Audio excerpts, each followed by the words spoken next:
Like us on Facebook.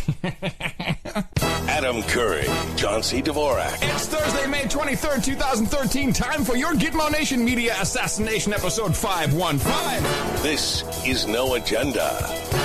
Massaging my aching amygdala here in the Travis Heights hideout where SoCo meets Mofo in Austin, Tejas in the morning, everybody. I'm Adam Curry. And from northern Silicon Valley, where there are no fascists, I'm John C. Dvorak. It's Crackpot and Buzzkill in the morning. Really now? Now, let's take a quick trip around the elites of the world and let's laugh at them. First, we go down under to Australia, where we're very happy that this took place, and I think it's a very good thing. We all can learn something from the Australian producers. Australian Prime Minister Julia Gillard has been forced to dodge a flying sandwich for the second time this month. She was greeting children at Lynham High School in Canberra when a student flung the salami snack. Oh, I think Kat must have thought I was hungry. They thought I was hungry. Flung the salami snack, I tell you. Very good, very good. So we're very, very happy with that. I think that's a good idea. You know, in Eastern cultures, we typically throw a shoe. Yeah, but shoes cost money. Yeah. Here, it's just a salami sandwich. And it's funny because the video, you see that it's a shitty throw, by the way. It's like, it's not the knife throwing, you know, the Crocodile Dundee that did this, but I think it's funny. Don't you think that should be our thing now in America?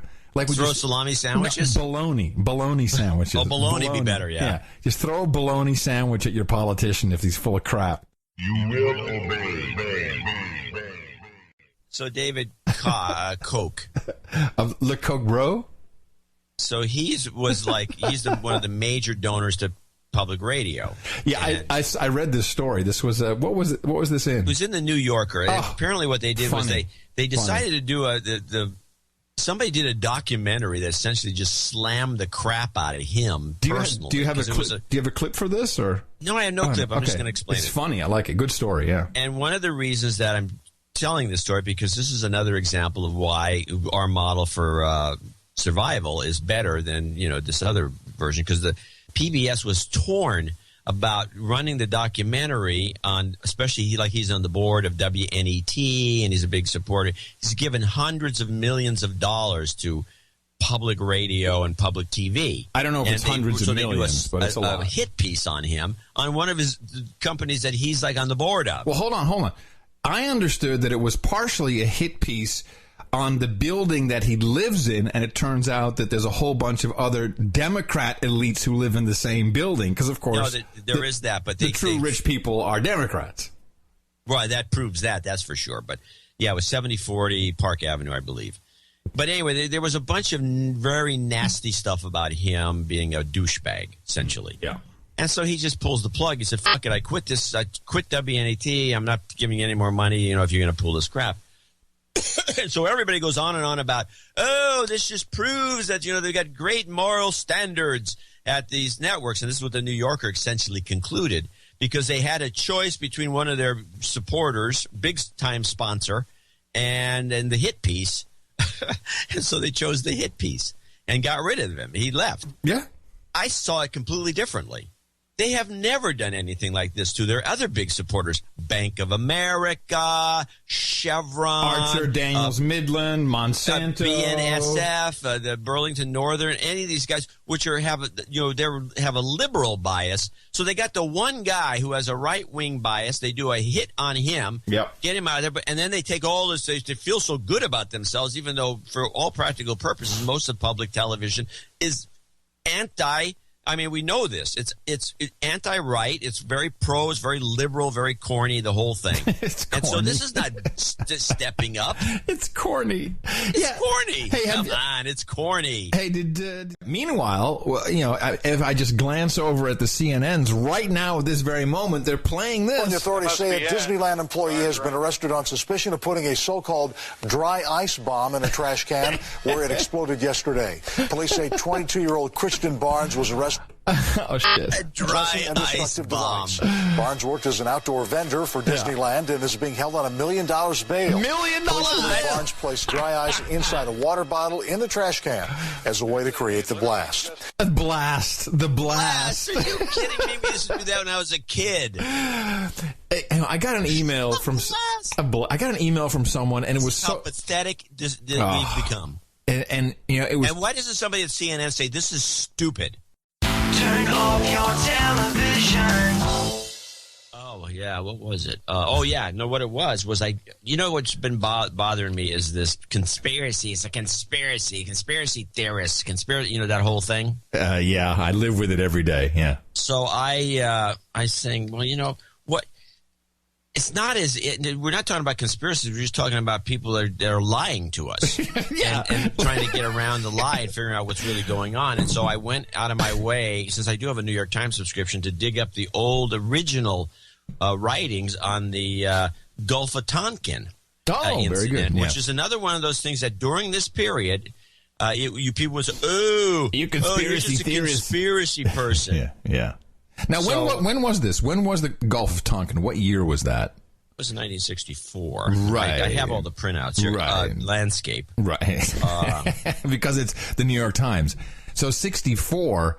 But of course, since then, obviously, we've become so transparent, and it's just, the government doesn't lie to you anymore. Why would it get worse? No, that's impossible. So anyway, here's an example of, now you would have been, you're a conspiracy theorist because you think that there was no attack. Now the funny thing was there was two incidents that took place one day after another. The second day, and this, by the way, is what created the Vietnam War for everybody. Hello. Yes, it was very important. It was a false flag. Yeah, well, no, it wasn't even a false flag. No, it wasn't a false flag. It was bull crap. There was no anything. It was just made up out of whole cloth. Yeah, okay. So here's what happened. There were 2 days. The first day was apparently we had a ship way offshore, and there was a couple of PT boats from the North Vietnamese coming out there to take a look, see what was going on. And we took a couple of shots at them. Much later determined that the first story was, they shot at us, and so we had to fire back.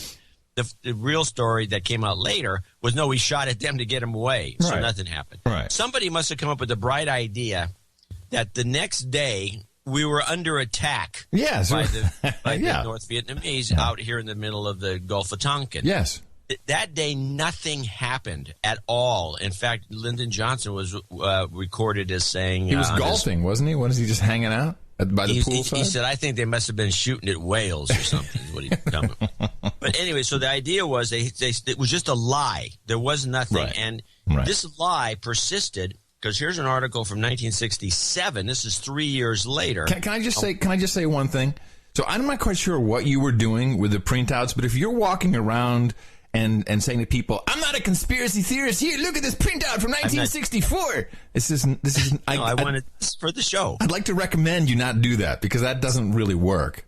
It's for the show. Okay. All right. Well, nobody thinks I'm a conspiracy nut anyway. Except everyone Senator on Twitter. J.W. Fulbright, in a statement, confirmed it. This is like 3 years later, during another one of those hearings, that they're having. Okay, did this ever really happen? Confirmed today that the Senate Foreign Relations Committee, in the staff meeting, was inquiring into the 64 Gulf of Tonkin incidents to clear up uncertainties about reported encounters between the United States destroyers and North Vietnamese torpedo boats. Right. Just 3 years later, they're doing a little look into it. The Defense Department issued a statement emphasizing that the evidence that 2 American destroyers were attacked by North Vietnamese torpedo boats was conclusive. Any suggestion that the August 1964 attacks on the U.S. destroyers in the Tonkin Gulf did not occur is contrary to the known facts, the Pentagon statement said. Yeah. So now if you're back there, and by the way, there were sailors on the ships, and they told their mates and everybody, their girlfriends and other, there's nothing happened. I don't know what this is all about. Oh, nothing happened, and you go out and say nothing happened. This is bull crap. Hey, you would be dubbed a conspiracy nut or something like that. This is just a way to marginalize the realities that are behind most of these stories. Well, this went on this was 3 years later. They're still denying it. Well, it's interesting you bring this up, because I am in law in Connecticut, John. Okay. Yeah, new law. You see something, you have to say something. Yeah, if you don't, you're going to jail. Let's see. There are laws similar to that. the staff of the state's top prosecutor and the governor's office have been working in secret with General Assembly leaders on legislation to withhold records related to the police investigation into the December 14th Newtown Elementary School massacre, including victims' photos, tapes of 911 calls, and possibly more. So, just like, obviously, we cannot even play 911 tapes because that would cause either too much distress for the families of the victims, or it might cause Muslims to riot in other countries, making our soldiers unsafe. This is just my standard answer now. So they are hiding what is, I feel, necessary information, particularly in light of, so they're going to flatten the school. I love flattening the school. Flatten the school, and they lock up all of the tapes and photos and everything. Particularly after the confusion.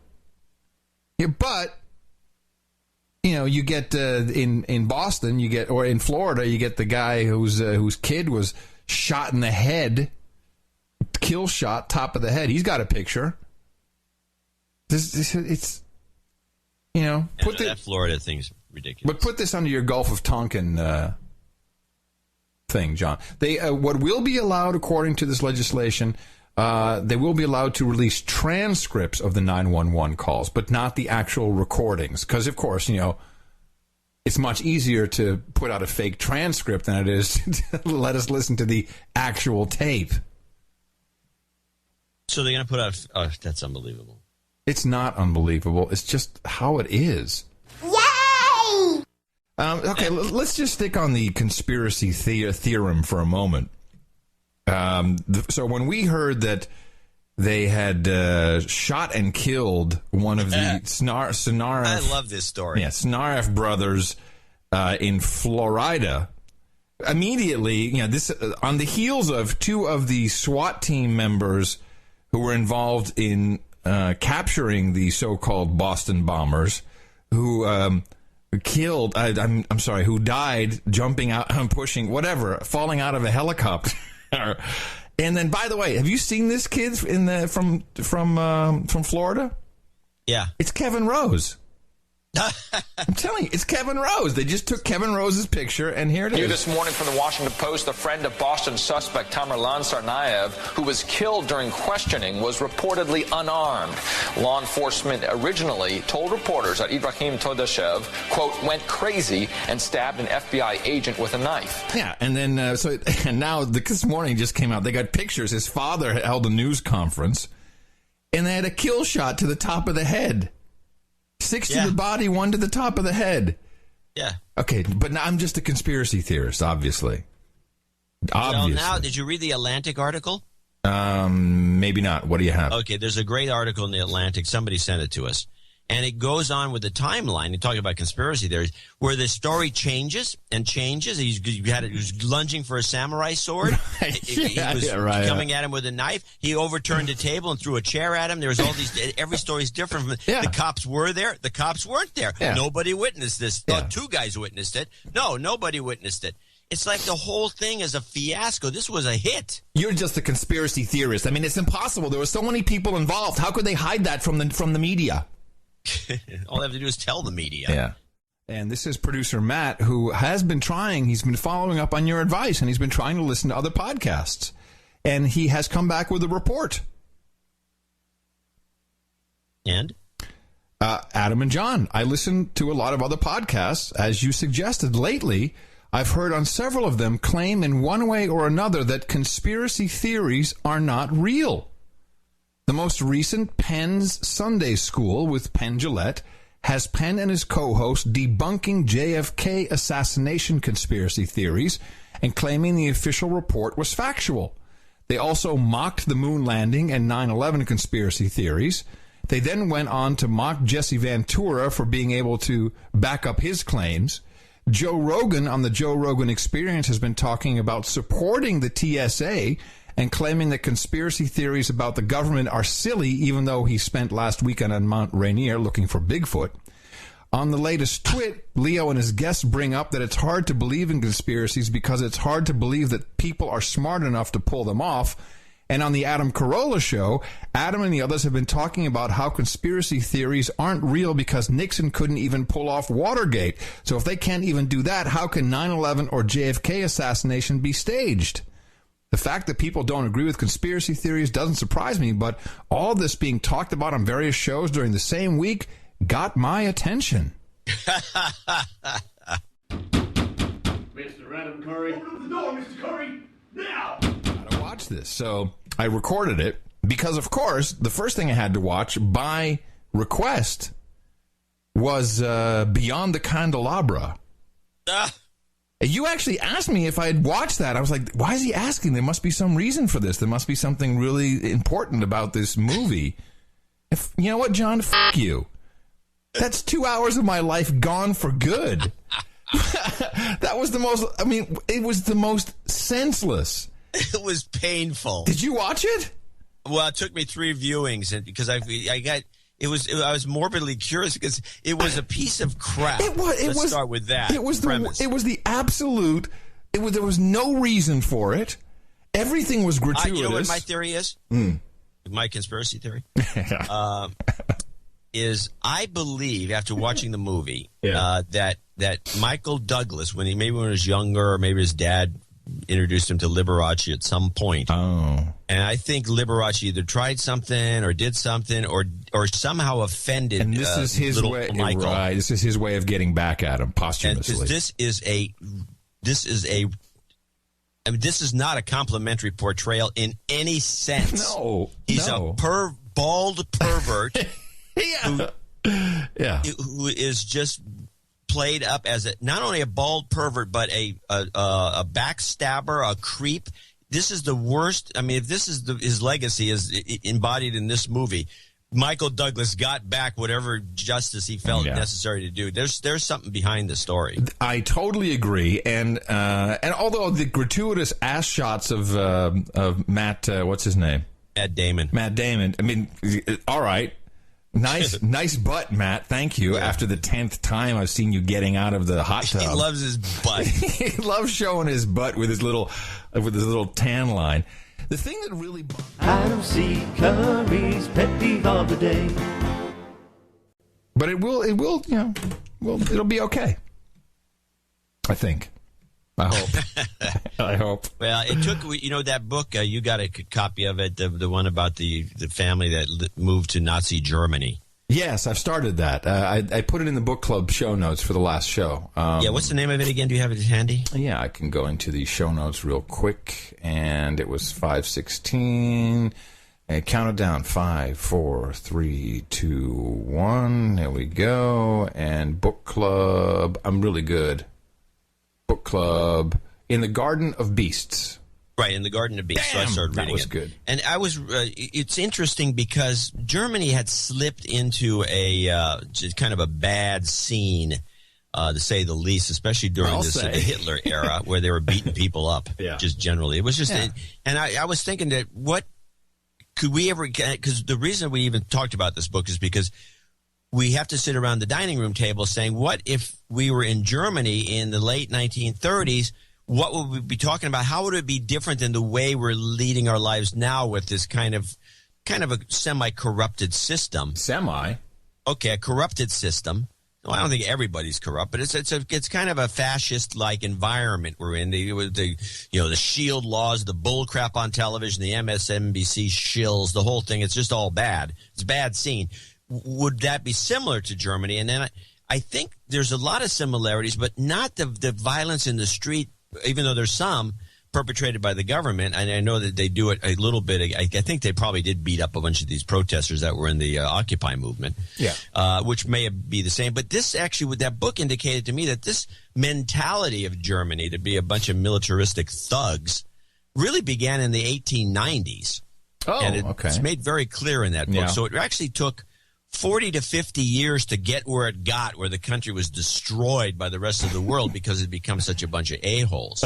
Did you just say that basically the Holocaust was a bad scene? It was a bad scene. It's a bad scene, man. You see it now. What's funny, because I have we now have before you go on, let me finish my little bit. Sorry. I got excited there. Which was that I thought that things were, going to turn sour, and that we might be in the. Here's this clip here, which is the Department of Homeland Security and Phoenix. This was about when Occupy was in Phoenix, and I think that this happened everywhere because Occupy has kind of fallen off the face of the earth. And maybe what's described in that book that we're talking about, where the street beatings were taking place, it may be upon us, so we're just not noticing it in the positions we're in. Matt Rothschild's also the author of You Have No Rights, Stories of America in an Age of Repression. Matt, welcome to Democracy Now! Just lay out what you have found. Hey, Amy, thanks for having me on. Yeah, I mean, these documents from the Center for Media and Democracy and DBA Press show that law enforcement and Homeland Security have equated protesters, left-wing protesters, as terrorists. They've diverted enormous amounts of resources from counterterrorism efforts to spying on these local protesters. And then they've collaborated with the private sector, some of the very institutions, banks, that these protesters were aiming at. And as you read in that statement from the Phoenix Police Department, the effort was to mitigate these protests. I mean, why is law enforcement, why is Homeland Security in the business of mitigating protests? Well, because we got to shut them up. That's why. Let's shut these people up. I mean, hey, banker, what else do you want us to do for you? We'll crack heads if you want. But I mean, just look at who's running it. If you wake up with the blues, trying to fill your day with news, there's one thing you must remember: no agenda in the morning. For a healthy, balanced news diet, try noagendashow.com. It used to be different. All right. So this is from a father, as in a religious father, and I'm not sure if I can mention his name, so I won't. In the morning, Adam, here's another story about training drills at schools with a little different spin. I'm the pastor of a small parochial school in a town of about 10,000 people. After Sandy Hook, because parents and staff were freaking out about school safety, we called the local police department to send a liaison to do a walkthrough of our facility. After the walkthrough, the liaison recommended that we invite the county's tactical response team, their version of SWAT, to provide training for our staff. This is great stuff, by the way. This is fantastic. During a teacher in-service day, when there were no students at the school, the TRT, the Tactical Response Team, came to train our teachers. While I was expecting a morning of being told to hide in the corner of a classroom if an armed assailant entered the school, it was a bit of a surprise when we learned that the TRT wasn't there to train the school staff. No, they were there to run drills themselves. They had 9mm Glocks and AR-15s set up to shoot paint-filled gas cartridges at each other. They were happy to have the floor plan of our school to add to their database and spent the morning shooting at each other and the walls and the hallways of the school with paintballs. The three scenarios that they set up were a random bad guy taking a class hostage, an angry parent taking a class hostage, and a Unabomber look-alike wearing an IED again taking a class hostage. It seems that the proper response to each threat was to scream at the assailant and then light him up with paintballs. Father, you're great.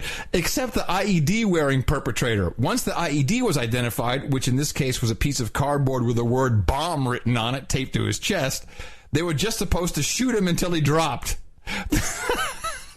The best part was when they asked if I wanted to run through the scenarios. Not wanting to miss the opportunity to shoot off-duty police officers with paintballs, I gladly accepted. Yes, a man of the cloth. When the training was over, the officers swept up the empty gas cartridges and did their best to wash up the paint-filled walls. The next day, when the students were back in class, they discovered a few random paint splatters that were missed in the cleanup. When one of the students asked their teacher about the splatter, what else could she say other than, "The paint is there to keep you safe"? I will say, because this is a small town, I know a few of the officers and they're good guys. It's just unfortunate law enforcement training has turned into combat training, a fact you and John talk about regularly and hopefully is appreciated by your listeners. Yeah, the militarization of the local police. It's a military state, so let's make the cops part of the military. Exactly. They dress like it. They wear the armor. They got they hold that gun in that funny position, right? That funny, crazy position. Yep. And they got automatic weapons and the whole thing. Yeah. Why does little towns even need a SWAT team? It's crazy. And then shall we do this note? It's a tactical response team. It's not quite a SWAT team. Producer Iman from the Netherlands, you said I should read this on the show. Should I read this? Yeah, I want you to read that. I thought there was something funny in there. There is. Yeah, it's actually a good lead-in because he's a donor for this program. Hello. First of all, it has to be a miracle that you two are still alive. The way you expose the truth or your interpretation of the truth, real surprise that you are not taken out by some secret government agency or some 18-year-old Chechens. There are listeners. Yeah, thank you. You guys are great. I'm a huge fan. I am somewhat of a boner, but times are hard in Gitmo Nation lowlands. Lately, your episodes are simply brilliant. So this week, it will be mac and cheese for me. See attachment. I guess he donated. Thank you. I even started watching Twit, and I tell you, watching John trying to keep his no-agenda opinion to himself is hilarious. Today I hit my best friend in the mouth. He has long been a crackpot, and I thought the No Agenda show was right up his alley. He's from Serbia, and he lived there during the war. He was a Serb in Croatia at the time. You can imagine that was not fun. Yeah. He has seen a lot of horrible things and endured great losses. He has a piece of shrapnel in his head. Yeah, this is a hilarious note, John. He has a piece of shrapnel in his head to prove it. But of all the stories he told me, this one fits the show best. This story is true. Where he lived in Croatia, he could see the hospital of the area. He was a young boy looking out of the window, and he saw a group of people making a huge pile of car tires. So he talked to his mom about it and asked what those men were doing. She could not give him an answer, so they both watched how the men then set fire to the tires, and this in front of the hospital. Huge black smoke filled the sky. They both thought, it is war. This is nothing special. But then when they turned on the news that night, there was a report about the hospital that apparently had been attacked by Serbs, and this was a tragedy, and many people had died. They showed the hospital and the huge black clouds. At that moment, they both looked out of the window again and looked at the hospital. Nothing was going on. Just showing you how it really works over here. Greetings from Gitmo Lowlands, Imad. And he donated $72.68, his PayPal balance. Originally, he wanted to send Swaziland, but he thought, hey, you deserve it all. It'll take a couple of days before you have it in. So there you go. Straight from the front lines. This is exactly how it works. And yeah, we remember when we were talking about the early, when they were still working on the script for Libya, Egypt, and the rest of these Arab Spring. And we'd get some, it was only the Russians, which I think is part of the reason we've still irked at them, that they would pull, there'd be some huge some sort of a protest or something, and then they'd pull the camera back, and it was staged for CNN. Yeah, yes. Yeah, well, and this is going on over and over again. Of course, this again is this a conspiracy area. So, Man, obviously, I'm annoyed by this. Dude, who pissed in your cornflakes with a conspiracy theory? Yeah, I don't know. It's just something. When I was just this Gulf of Tonkin thing, it's just got Tonkin. Someone said something to you in the past week. No. Really? Have you been out of the house? No, it just triggered. It's like that song that I kept hearing. I don't even think of what it was because I don't hear it anymore. No. But really, this is interesting because it seems to me that this is to throw this accusation out left and right, and they do it constantly, especially on these it's called marginalization. Alphabet soup networks. Yeah, it's called marginalizing someone. That's what it is. And it's like, but again, go look it up. Old crap from Gulf of Tonkin. And they lied for years. I am happy when I wear this as a badge when someone calls me a conspiracy theorist, because the alternative of being shot in the head is not what I want. So I'd rather they call me a nut job. Well, and there's that. Yes. Adam's gonna read his email on the No Agenda show. Well, it's interesting you bring this up because I'll just roll into a quick clip here of Dick Durbin. What is he? What is Dick Durbin's position? Well, let's take a look in the Book of Knowledge. Book of Knowledge, yeah. So he was on. He's the head of a couple committees. Yeah, he's a congressman or a senator? Senator, is he not? Senator Dick Durbin. Yeah, he's a senator. Yeah, senator. And so he was on some stupid show that I was, of course, watching. And And it's exactly this where, of course, now because of an alternative distribution method, we are now actually the majority media. And, oh, my God, MSNBC now has lower ratings than HLN. It's like, I didn't know it could go any lower than that. So all the cable news stations, except probably for Fox, they're down too, are really down below 200,000 people at any given moment, certainly during prime time, which is really, I mean, there's just people not, it's the complete minority media, but because there's so much minority media altogether, which makes up the mainstream, it kind of looks like that's the truth. But obviously we know that other things are taking place, and there's an alternative distribution of which the best podcasting universe is a part of. So Dick Durbin brings back the old meme, which we've heard several times now, about the Constitution. Of course, the First Amendment would be the right to free speech, the right to a free press.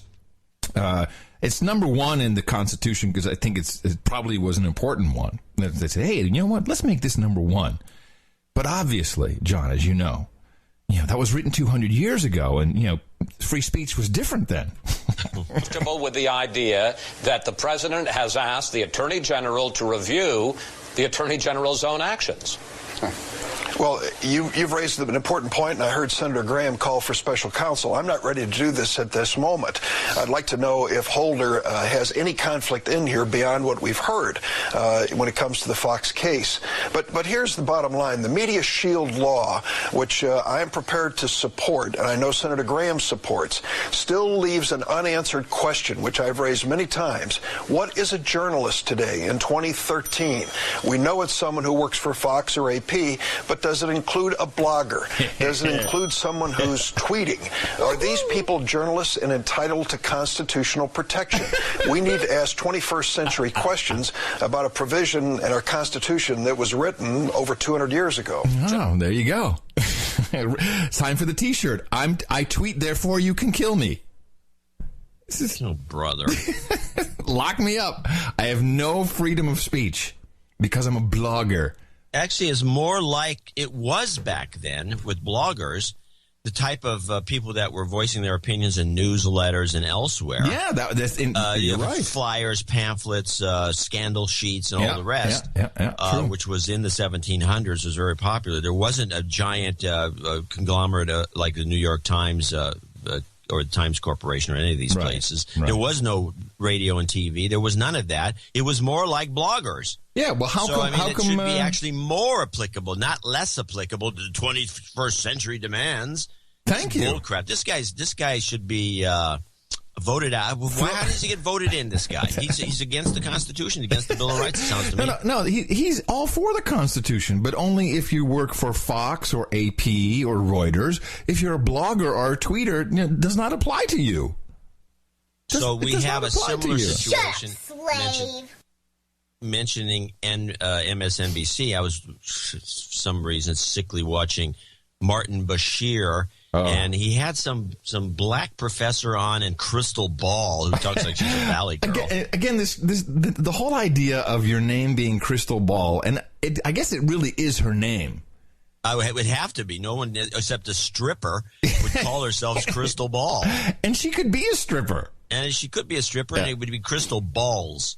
Hey, anyway, so in the morning. There you go. So we have them talking about the SHIELD law. Now, we already know from a previous show because we had the right clips. Let's explain the SHIELD law. We need to roll back. They're busting journalists at the AP, and they got this Fox guy, under. I don't know if he's indicted yet, but he's passed on secret information. Co-conspirator. So in the process of attacking the First Amendment, Obama has come out and said. We need a SHIELD law. These poor reporters. He's doing it. Yeah. But he's saying we need a SHIELD law, which is nothing but suspicious. Yeah. And so he's putting a SHIELD law together, which is there is the First Amendment is the SHIELD law, by the way.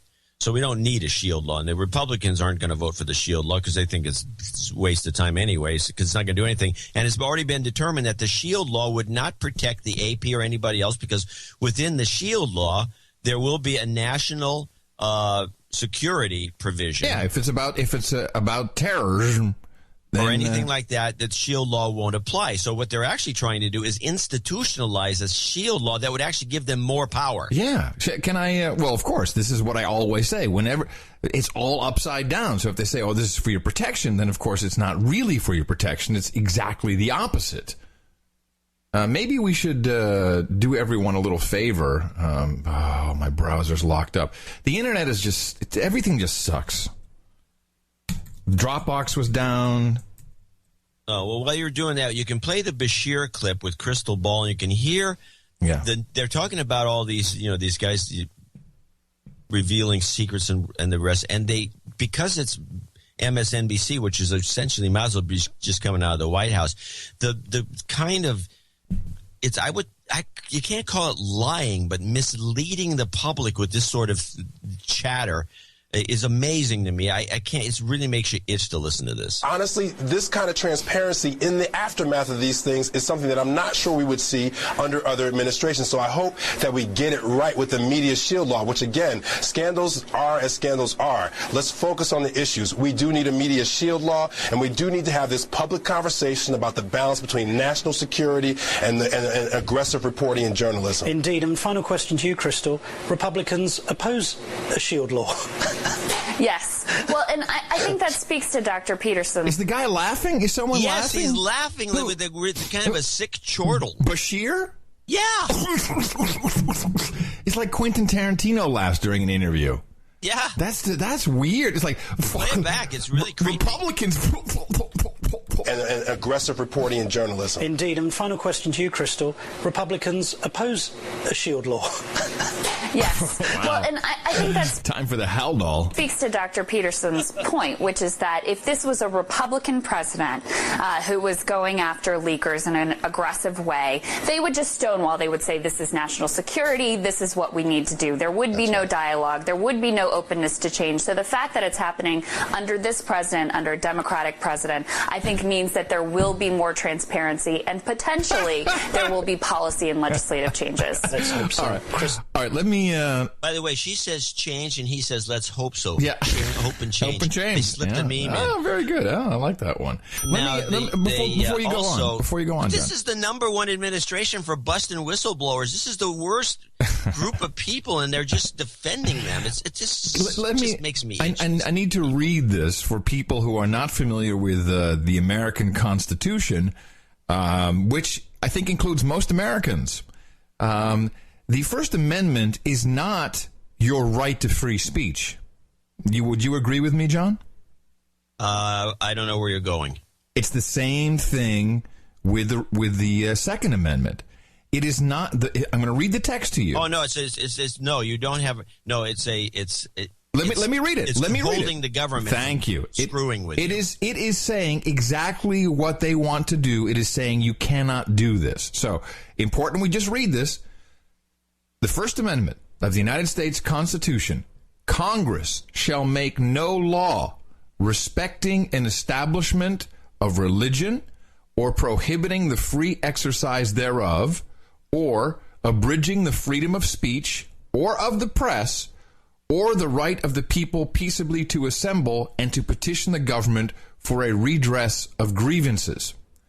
So it is not you have the right to free speech. It's very important that you understand, because this is, by the way, this will get you laid at cocktail parties. Big time. Because everyone's like, the First Amendment is about right to free speech. No, it's not.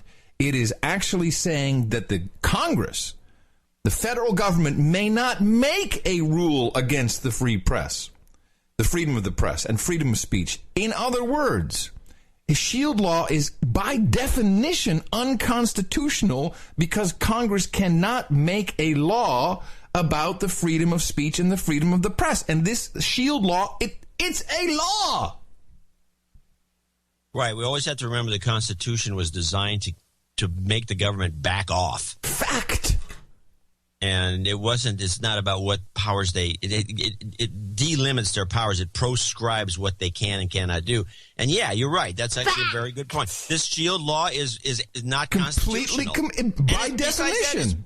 it's a bull crap law anyway. It's like, unfortunately, that joke becomes like, the portions are so small. But I don't understand. I don't understand why. Well, I do, of course, but it is beyond me that and no one is doing this. Not on any media, any of the mainstream media. You're not seeing it. No one is saying, hold on a second, it's a law, and the First Amendment says Congress shall make no law. I mean, how hard can it be? It seems pretty clear cut. Yeah.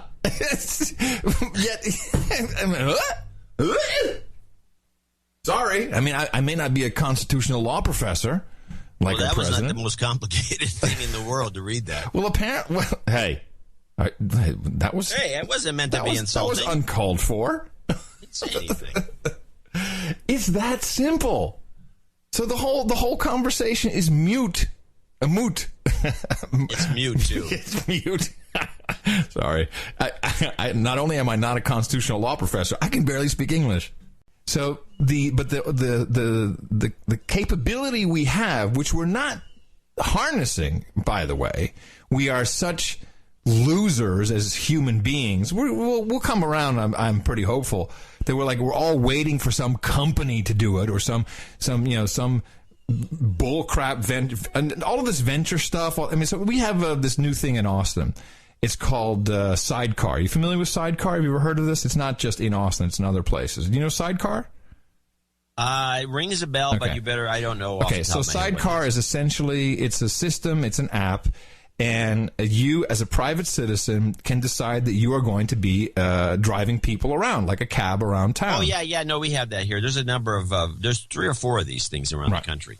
Different brands of these things. So Sidecar is interesting because it really is citizens themselves who then decide to become a driver, and then you can look and see, and you see where the car's nearby, and you can tap on it, see that guy looks like a creep. I don't want him picking me up, so no, you select someone else. This, by the way, is a 40-year cycle again. This is the modern version of what we used to have in the 70s, which was hitchhiking. Right, it's hitchhiking, and. Well, the hitchhiking was actually better. This is the problem, because here we're all, and now there's a company, and the company is, involved. Right, we have middlemen. It's like why can't we just figure? The problem is we have bought into this cheap mirrors and trinkets idea of, there's a cool service, there's Twitter and all this stuff, when we need to be using the protocols that we control, so that we can self-radicalize, I'll use that term, organize ourselves, because it's a beautiful system, it's a beautiful idea, but there always has to be someone in the middle making money, and that screws everything up every single time. And for some reason, we've been programmed into not seeing that is not the way to go. We're like... like the idiot who just keeps walking into the door, it's closed, it's closed, it's closed, it's closed. How many times are we going to hit our head against this wall until we understand what we really have to do? That sounds like drone talk to me. Kind of a chubby hip. Yeah. So, but of course, everyone is a terrorist. Now we have this poor kid. This is my favorite report because, he has a rare disease, which I guess I have too. Oregon teen held on $2 million bail after planning to kill his classmates at his high school. Today, students returned to class with some extra security on campus as we learn new details about the alleged deadly plot. Mr. Acord, can you hear me? Yes, Your Honor.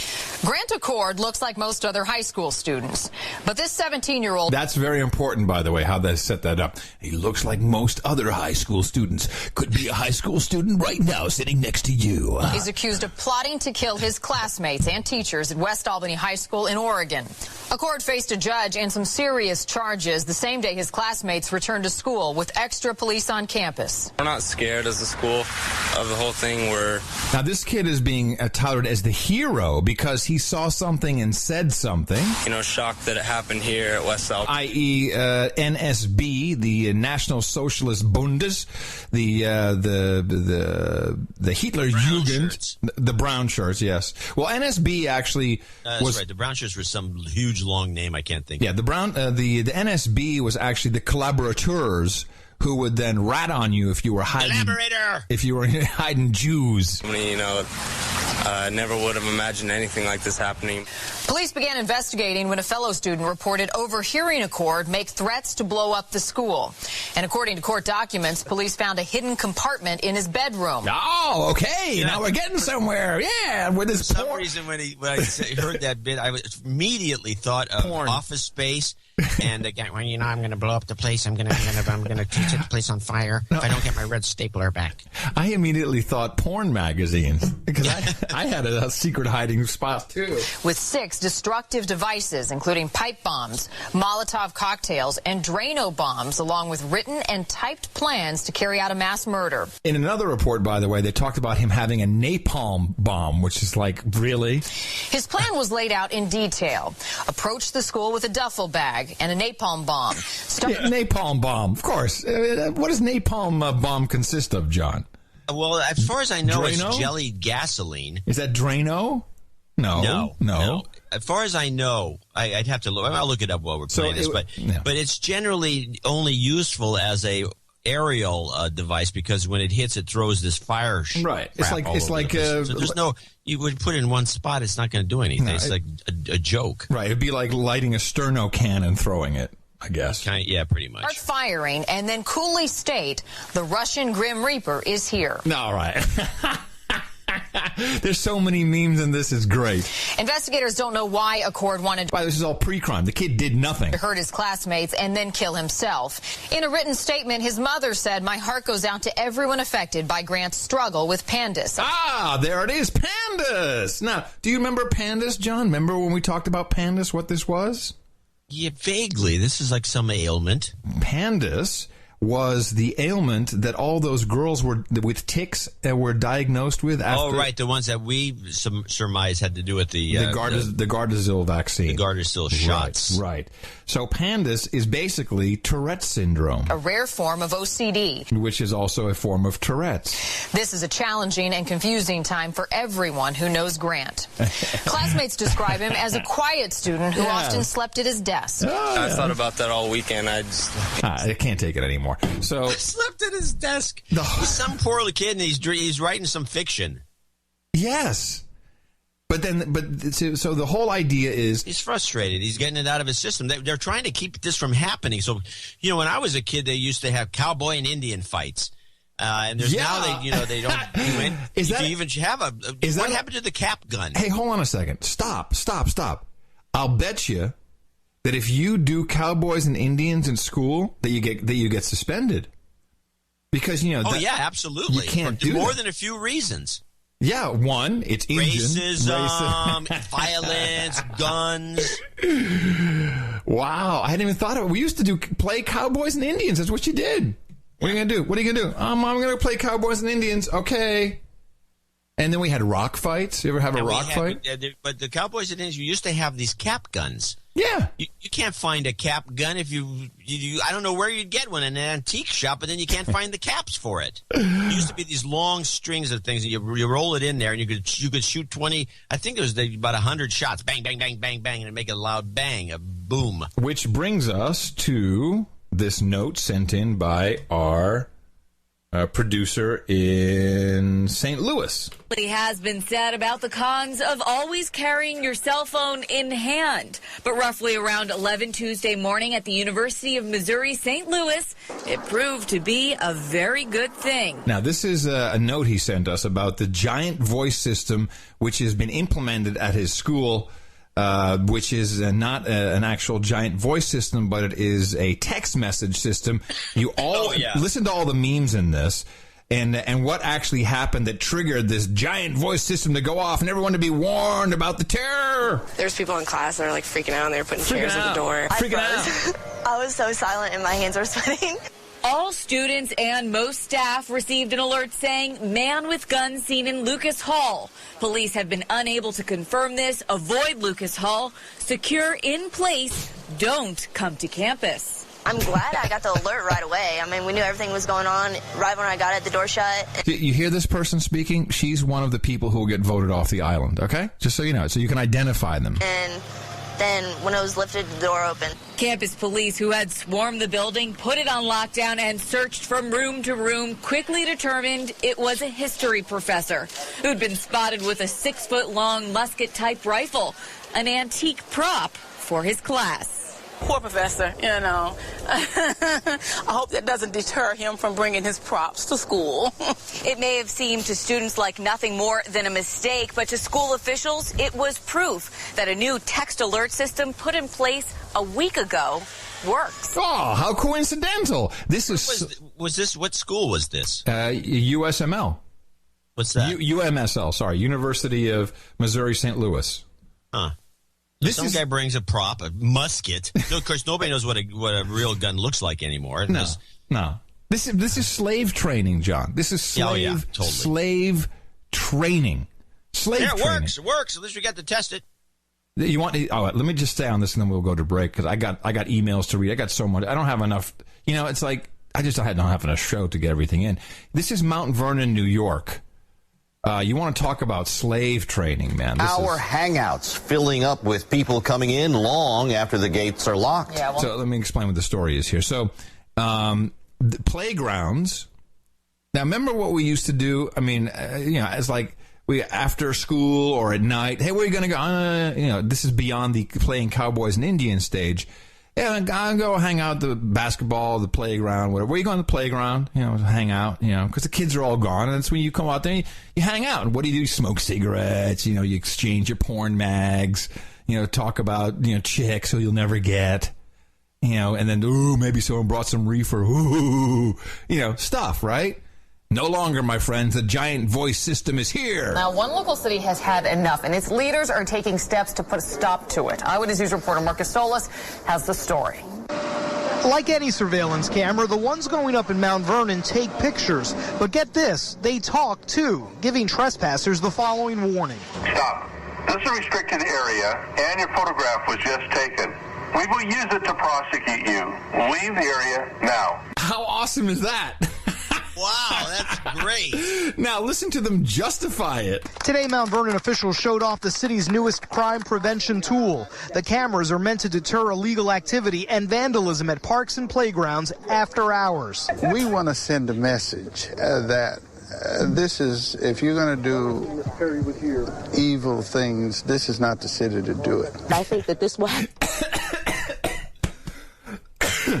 Really? This is how you do it, huh? help ensure the different parks in Mount Vernon to ensure that other people can live safely and children can live safely. So this is kind of... Now holed up in their house, shivering behind the furnace. They're just shaking and worried sick. That's how they live safely, by staying home and curling up like a ball. Is that the idea? There's no community centers or anything anymore in any of these towns. The whole situation is completely out of control. No wonder these kids are like going nuts. There was there's some balance to this report, as you'll hear, where where people said, well, this is a ridiculous expenditure. Why not, make the playgrounds nicer? Cameras are solar powered and motion activated. The flash is powerful enough to photograph a suspect up to 100 feet away, even in darkness.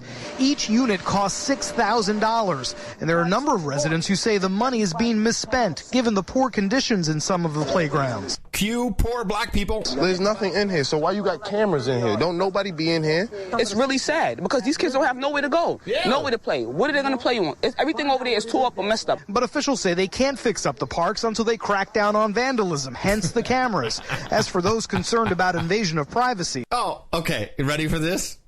What would the line be from the city officials about being concerned about your privacy with these cameras? You're not doing anything wrong. It's not a problem. You would hear people say, why all these cameras? But if you're not doing anything wrong, don't worry about the cameras. Can I nail it? It's a No Agenda show, ladies and gentlemen. It's Brain Daddy. The best podcast in the universe. I would like to point out that we have not spoken before this program. We never talk, in fact, because we've had enough of each other by the time we're done with the show. So this is literally just because, and everyone else who listened to the show knows you knew it was coming, didn't you? You knew it. You knew it was coming. This is slave training, people. Now get out there and whoop Obama's behind. Whooping, whooping, whooping, whooping, whooping, whooping, whooping with the Constitution. Whooping, whooping, whooping, whooping, whooping,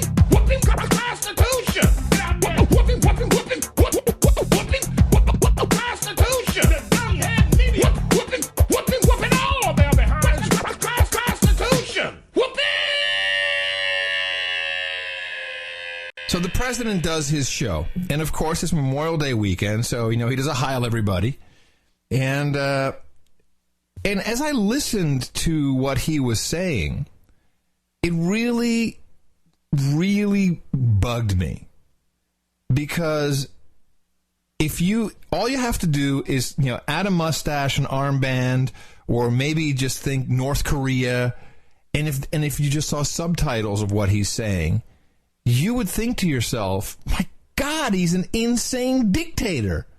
He's obsessed with war. With war and egocentric nonsense. Do you think we could listen to this and remove ourselves and step back and think, kind of reverse it? Do you think we can do a role reversal on ourselves? Do you think that's possible? Because at first I was like, oh, it's just another boring speech about Memorial Day. And I played it again. I forced myself. And I listened again. I'm like, the words coming out of his mouth, they're inhumane. Should we give it a try? Game. All right. Pile, everybody. Hi, everybody. This week I've been speaking about America's national security. Okay. That's the setup, because that's not. He's been talking about when it's legal to kill people. Our past, our present, and our future. On Thursday, I outlined the future of our fight against terrorism, the threats we face, and the way in which we will meet them. On Friday, I went to Annapolis to celebrate the extraordinary young men and women of the United States Naval Academy's class of 2013. The sailors and Marines who will not only lead that fight, but who will lead our country for decades to come. So already he's talking about fight. Already the word fight has come out in his message of love and peace. And on Monday, we celebrate Memorial Day. Unofficially, it's the start of summer, a chance for us to spend some extra time with family and friends at barbecues or on the beach, getting a little fun and relaxation in before heading back to work. If you got a job. It's also a day on which we set aside some time on our own or with our families to honor and remember all the men and women who have given their lives in service to this country we love. Okay, so far so good. But remember now, this is 2013 when we're all supposed to be getting along, and we're a global universe. We've got the internet. We communicate with people all over the world. And this guy is not going to talk about war. They are heroes, each and every one. They gave America the most precious thing they had, the last full measure of devotion. So when you die, it's now called the last full measure of devotion. Do you feel this is where I went, that's like, I've heard of the ultimate sacrifice. Devotion. It's the last full measure of devotion. Devotion? Yes, devotion. That's a rather odd word to be using. It gets worse. And because they did, we are who we are today. What? A free and prosperous nation, the greatest in the world. See, this is what, if Kim Jong-un stands up and says, we're the greatest nation in the world, everyone goes, you shut down, sit up, a-hole. But when Obama does it, it's okay? No, I don't think it's good for anyone to say we're the best in the world. It's just, this is not modern anymore. This is not modern speak. At a time when only about 1% of the American people bear the burden of our defense. Oh, I see. That's not true. And we're all leeching. We're just leeching off of their true dedication. And that's not true. You're right. The service and sacrifice of our men and women in uniform isn't always readily apparent. And that's partly because our soldiers, sailors, airmen, Marines, and Coast Guardsmen are so skilled at what they do. It's also because those who serve tend to do so quietly. They don't seek the limelight.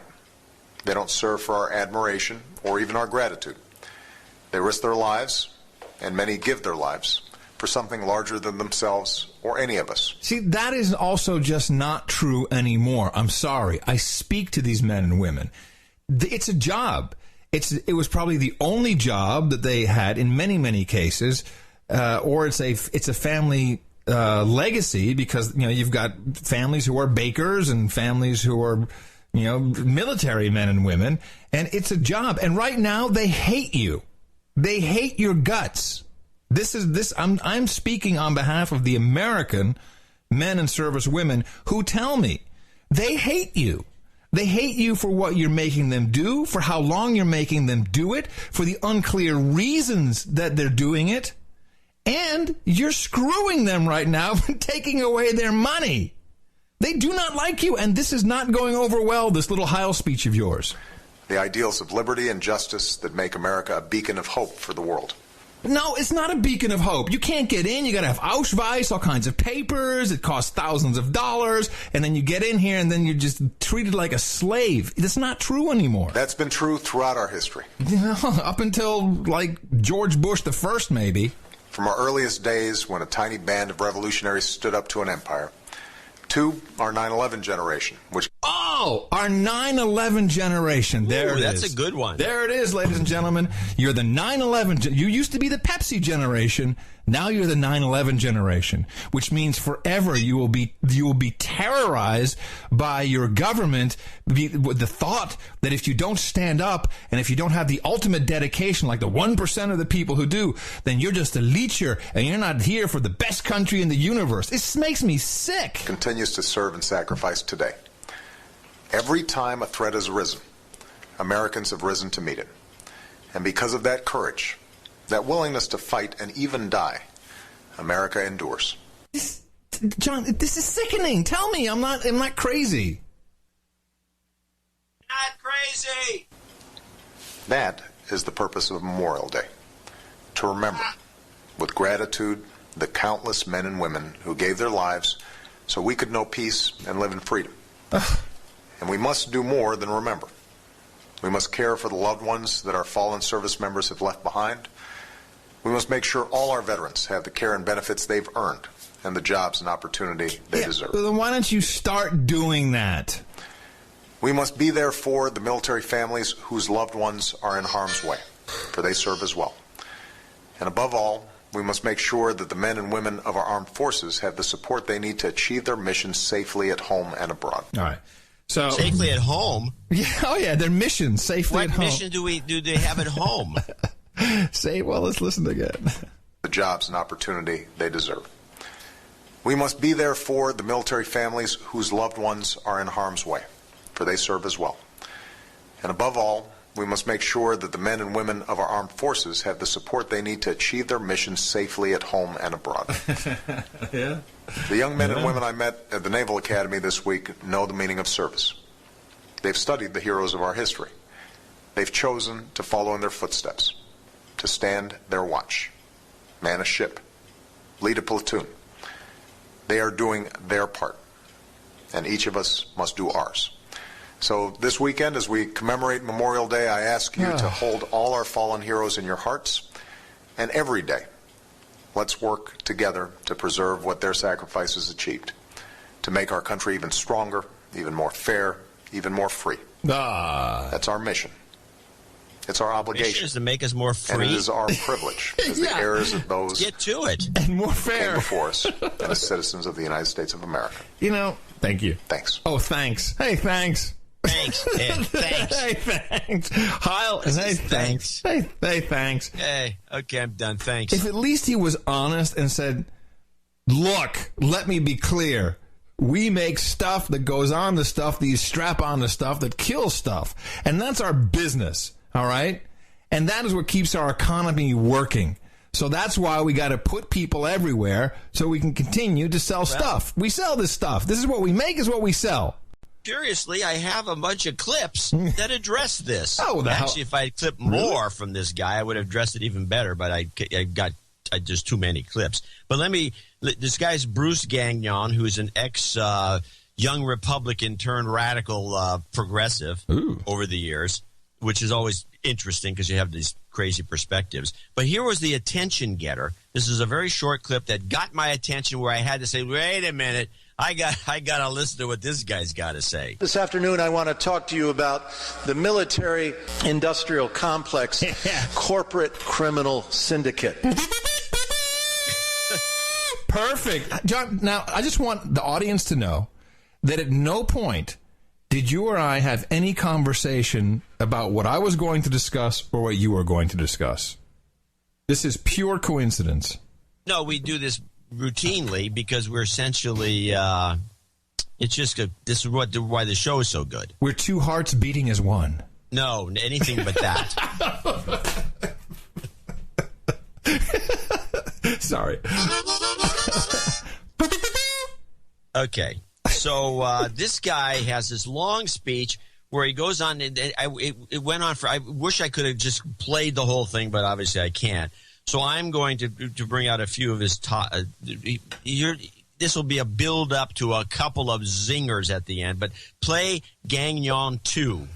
Okie dokie. But why? Why would the United States want to restart the Cold War with Russia? Why would we do that?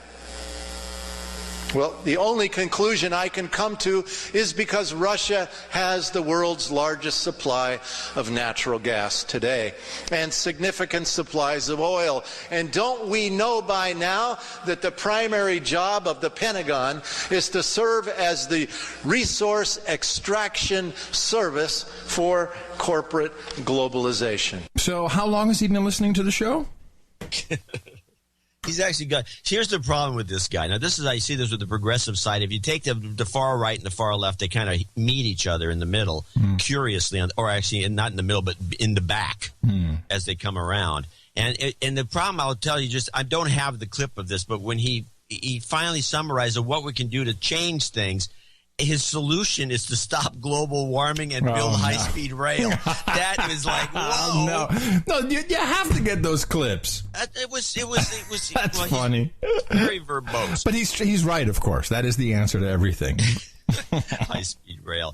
So he's got a couple of theories that he brings up, and I'll try to just explain them as we go along. But play the offense clip part 3. Okay. You know, Obama recently announced just a couple months ago a pivot of U.S. foreign and military policy into the Asian-Pacific region. This is a part of a long-range plan that's been under development for some time.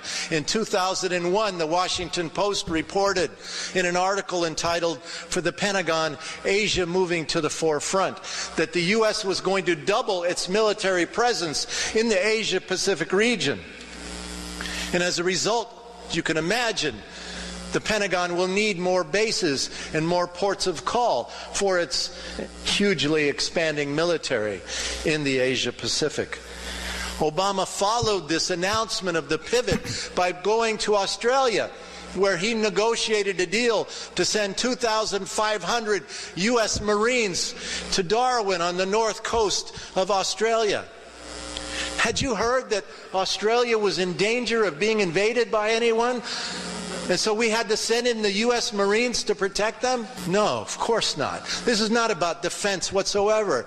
It's about offense. No, it's about sales. Well, he explains it.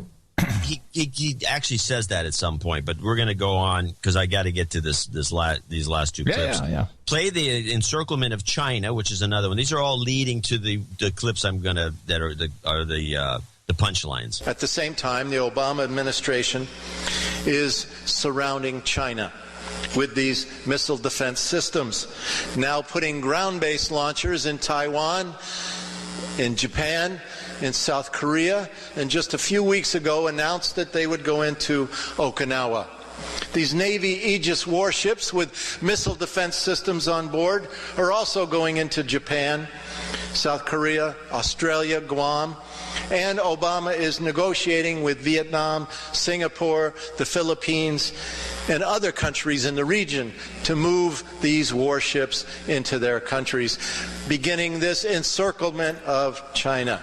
That's what I'm going to be thinking about this Memorial Day weekend. The encirclement of China. Encirclement of China and Russia. China. So now we get to the meat of it. Now, this little ditty is the one that got me. He had two things to say in this whole speech that I thought were interesting. And the first strike clip is one of the two. Each year, the Space Command annually war games a first strike attack on China, set in the year 2016. They call it the red team versus the blue team. China today has 20 nuclear missiles capable of hitting the west coast of the United States. And in this computer war game, the United States tries to take out those 20 Chinese nuclear missiles. The first weapon they use is the successor to the shuttle. You've heard the shuttle is being retired. And in its place is being developed the military space plane that would fly down from orbit, drop a devastating attack, both either conventional or nuclear weapons, bunker busters that go under the ground, try to take out China's underground missile silos. And then they follow on with other weapon systems in that first strike attack. But in the computer war game, China is able to fire a few of its nuclear missiles in a retaliatory strike. And it is then that these so-called missile defense systems, what we call missile offense systems, are used. Their job, take out the remaining retaliatory capability, giving the U.S. a successful first strike attack. And so after the first strike sword lunges into the heart of China or Russia, the missile defense shield is used to take out their remaining retaliatory capability. And so, of course, this is why Russia is saying we're going to have to withdraw from the New START treaty, because why do we want to reduce our numbers of nuclear weapons when you're surrounding us with missile offense systems? And China is saying that we're going to have to make our nuclear weapons survivable. And that's why they're buying submarines from Russia, so they can take their nuclear weapons and put them under the ocean where they can't be so easily taken out in a U.S. first strike attack. Can I interject before you get to your to the big punchline? Yeah. So what showed up in the Federal Register? An amendment to the International Traffic in Arms Regulations, the revision of U.S. munitions list category 15, and definition of defense service. So they changed some definitions.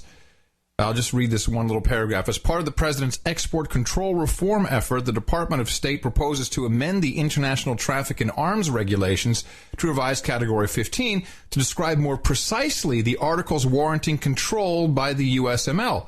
The definition of defense service is to be revised to, among other changes, specifically include the furnishings of assistance for spacecraft. It's interesting. How often have I said that there's space wars going on right now as we speak? Well, actually, if you listen to this whole guy's speech, this whole speech from this person, he talks about this too, and he talks about the Space Command and all the rest of it. And there's a lot of stuff that, he talks about how... You remember the kid, the hacker, who found out that he saw the Pentagon computer where it talked about who was on-world and off-world? Right. The kid they wanted to extradite? This is real. So anyway, eventually it always becomes about the money. Yay! No matter what you want to believe. Yay!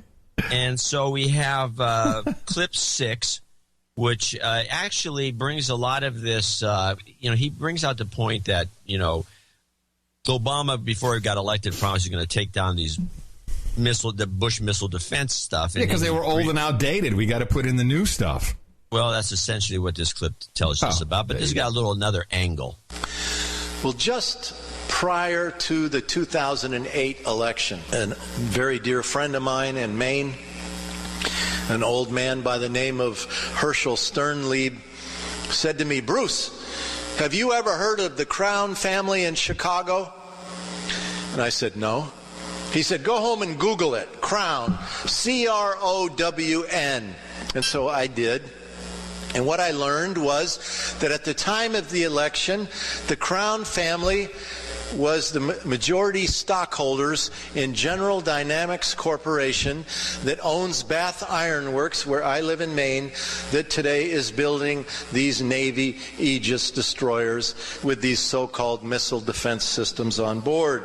And as it turned out, the Crown family collectively gave Obama $500,000 for his 2008 run for president.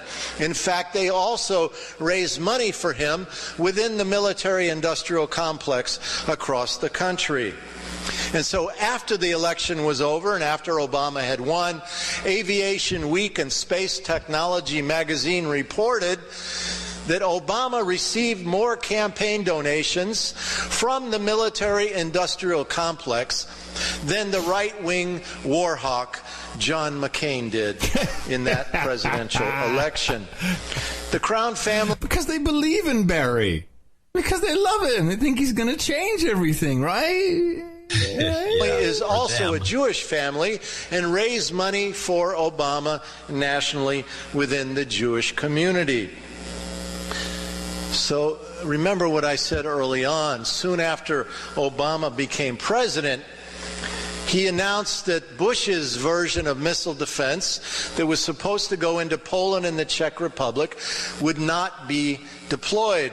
And instead, he moved forward with a different version that benefited the General Dynamics Corporation. The version that Bush wanted to deploy was a Boeing Lockheed Martin version of missile defense. The cost of the standard, what they call DDG-51 Navy Aegis destroyer, previously has been $1.5 billion each. A lot of money. But a new version is now, for the first time, being built at Bath Iron Works. In fact, the Navy didn't want this ship because it's so expensive that they said it was going to harm their shipbuilding budget. But Obama said, no, you have to build it. And just a few weeks ago, Associated Press reported that this new high-tech version of Aegis destroyers will cost somewhere between $4 and $7 billion per ship. And so Obama clearly is rewarding the General Dynamics Corporation for helping to make him president of the United States of America. Wait a minute, so how does he get from there to high-speed rail? I mean, that's... Well, yeah, he goes on and on with these stories. They're all this is great. Where was this from? What was this on? This was on Free Speech TV, hence the buzzing. Do they not know grounding over there? They have no idea what a ground loop is. But Free Speech... Coming to you from the Travis Heights hideout, where with near certainty it is always feasible to capture me. I'm Adam Curry, and I say in the morning. You say in the morning, I say in the morning. I'm John C. Dvorak. We'll talk to you again on Thursday, right here on No Agenda. Hi, everybody. The best podcast in the universe. Dvorak.org/NA